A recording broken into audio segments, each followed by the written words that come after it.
नमस्कार, जय हिंद दोस्तों, आप सबका स्वागत है हमारे YouTube channel daily OPS pension news. इस चैनल पर आपको ओपीएस पेंशन से जुड़ी तमाम खबरों के बारे में बताया जाएगा। तो हम आपसे निवेदन करते हैं कि अगर आप हमारे YouTube चैनल पर पहली बार विजिट कर रहे हो तो चैनल को सब्सक्राइब जरूर करें, पास ही में लगी बेल आइकॉन को ऑल पर कर दीजिए ताकि हमारे आने वाली हर वीडियो आप तक पहुँचे सबसे पहले।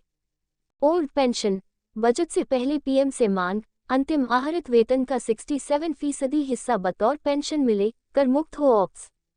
भारत पेंशनर समाज ने पेंशन व्यवस्था में केंद्रीय वेतन आयोग 5वें सीपीसी को सहयोग देने वाली टाटा इकोनॉमिक कंसल्टेंसी सर्विसेज टीईसीएस की सिफारिशें लागू करने की मांग की है। 5वें केंद्रीय वेतन आयोग के लिए टाटा इकोनॉमिक कंसल्टेंसी सर्विसेज ने मौजूदा पेंशन प्रणाली में कई तरह की गंभीर कमियों को उजागर किया था। केंद्र सरकार 1 फरवरी को अंतरिम बजट पेश करने की तैयारियों में जुटी है।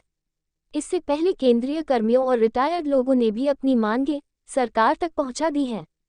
सेवारत कर्मी पुरानी पेंशन बहाली के लिए आवाज उठा रहे हैं, तो पेंशनर्स ने भी अपनी मांगें सरकार के समक्ष रख दी हैं। भारत पेंशनर समाज बीपीएस के महासचिव एस.सी. महेश्वरी ने इस बाबत 12 जनवरी को प्रधानमंत्री, वित्त मंत्री और डिप्टी मंत्री को पत्र भेजकर उनके समक्ष अपनी मांगें रख दी हैं। इनमें पुरानी पेंशन को बढ़ाने की मांग भी शामिल है। मौजूदा समय में केंद्रीय कर्मियों को रिटायरमेंट के बाद उनके अंतिम आहरित वेतन का 50% हिस्सा बतौर पेंशन मिलता है। इस हिस्से को 50 से बढ़ाकर 67% करने की मांग की गई है। साथ ही ओपीएस पर कोई टैक्स भी नहीं होना चाहिए।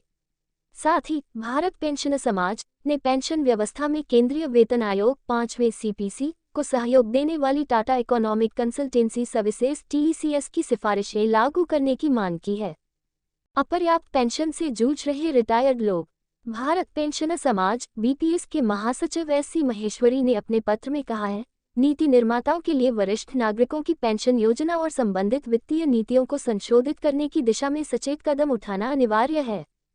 ये परिवर्तन केवल संख्या और प्रतिशत के बारे में नहीं है, इनके जरिए रिटायर्ड लोगों की गरिमा को बनाए रखने, उनका आराम सुनिश्चित करने और उस पीढ़ी के योगदान को पहचानने के बारे में है जिसने हमारे समाज को महत्वपूर्ण रूप से आकार दिया है। अब वह समय आ गया है जब सरकार को ऐसे कई लोगों के अंतिम वर्षों में उनकी सुरक्षा और संतुष्टि को बेहतर बनाने के लिए ठोस कदम उठाए जाने चाहिए। बतौर एस.सी. महेश्वरी, आर्थिक अनिश्चितताएं अक्सर सेवानिवृत्ति के सुनहरे वर्षों पर हावी हो जाती हैं। रिटायर्ड लोगों को अपर्याप्त पेंशन से जूझना पड़ता है। इस मामले में केंद्र सरकार को तत्काल कदम उठाना चाहिए।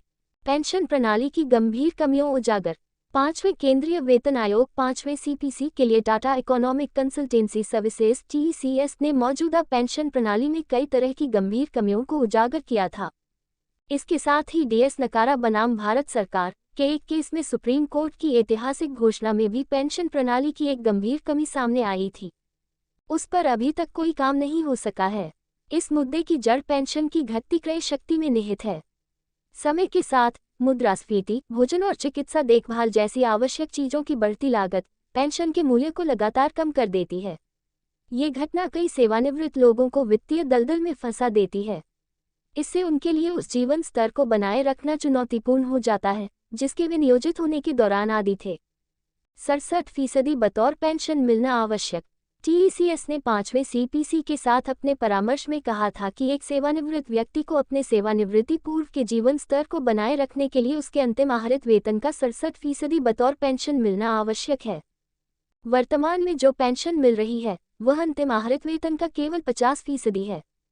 यह अंतर केवल एक आंकड़ा नहीं है, इसके माध्यम से अनगिनत वरिष्ठ नागरिकों के जीवन की गुणवत्ता में एक ठोस गिरावट का पता चलता है। एक अन्य पहलू जो इस खराब स्थिति को बढ़ा देता है वह है पेंशन पर कराधान, यानी पेंशन पर टैक्स लगता है। वृद्धावस्था के लिए आयकर में राहत मौजूद है, लेकिन यह मुद्रास्फीति के कारण बढ़ती खाई को पाटने में अपर्याप्त है।